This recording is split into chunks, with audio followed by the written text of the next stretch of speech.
welcome to the annual What the Elf episode.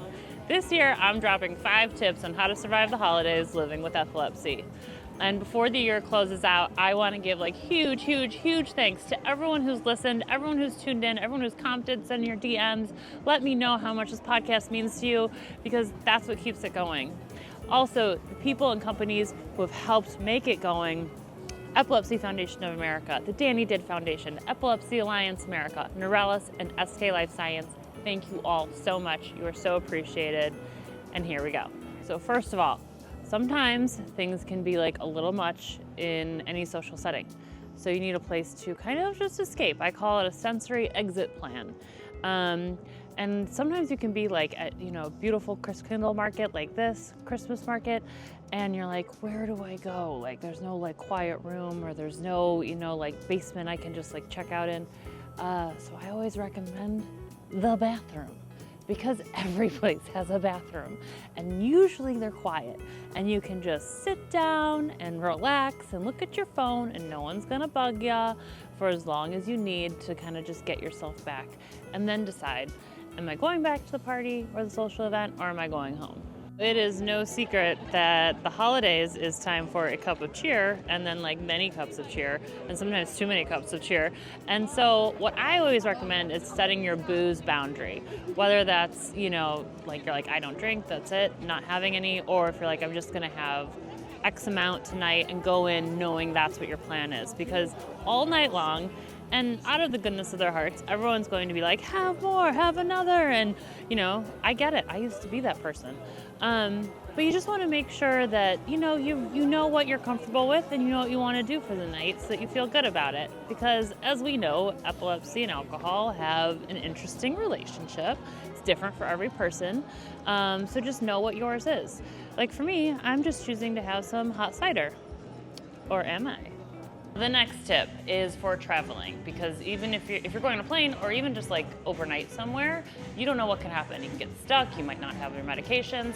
So I recommend traveling like a pharmacist or a drug dealer, or both, because you just never know. Blizzard could come, maybe you win the lottery and you're like, I'm going on vacation and busting out of here. You just want to make sure you've got all your meds all the time. Another thing about the holidays is that even though there's all these twinkly lights and sparkles and really magical things, sometimes we can get a little sad or really tired. And I don't know about you guys, but when I'm in either of those states, I cannot remember what it is that like brings me out of it. So what I do is I have a note on my phone with a list of things that kind of boost my spirits, and I pick which one I feel like applies for that moment. So I'd recommend like putting like movies or TV shows, your favorite cuisine, an activity that you could do. So for example, like my movies, well, it's actually stand-up. It's Richard Pryor stand-up on Netflix, which I highly recommend. It is so good, makes me laugh every time. And then for an activity, a walk, which is really hard, especially in the winter when you're sad, to like get the motivation to go for a walk. But the benefits of being outside, every time I'm surprised by, I'm like, oh God, I feel a lot better. And then for my favorite cuisine, I always go with barbecue, because goddamn do I love some cornbread, some ribs, some brisket. I just go all out on it. So make your list. And if all else fails and you're like, I can't find anything, watch Ted Lasso. Serotonin boost for me every single time. Okay, and so the last tip I have for you is to have a micro squad. And that means it can be one person, it can be 3 people, but wherever you're going, make sure that there's someone who knows what to do if you have a seizure. Because sometimes people freeze up, as we know, and they don't know what to do. But if there's one person in the room who's like, back up, I got this, then that's all you need. I recommend putting it on your phone just as a note, so you can text it to them super easily and be like, hey, this probably won't happen, but just in case it does, here it is. I'd also recommend that if you step out to the bathroom to go like, take a moment, you let this person know too, so they know where you are.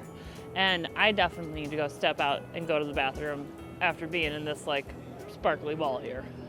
Okay guys, that's all I got. I hope you have a very safe and awesome holiday season. It's been an incredible year for What the F podcast and for me, and that's truly thanks to all of you who are tuning in, who are DMing me, who are commenting, who are sending emails and everything, just letting me know this podcast means something to you. That's why I created it. I just want to create a touchstone for people living with epilepsy and a laugh. And I just want everyone to know, especially this time of year, you're not alone. Whew, okay, I'm getting a little teary-eyed. I will see you all in 2026.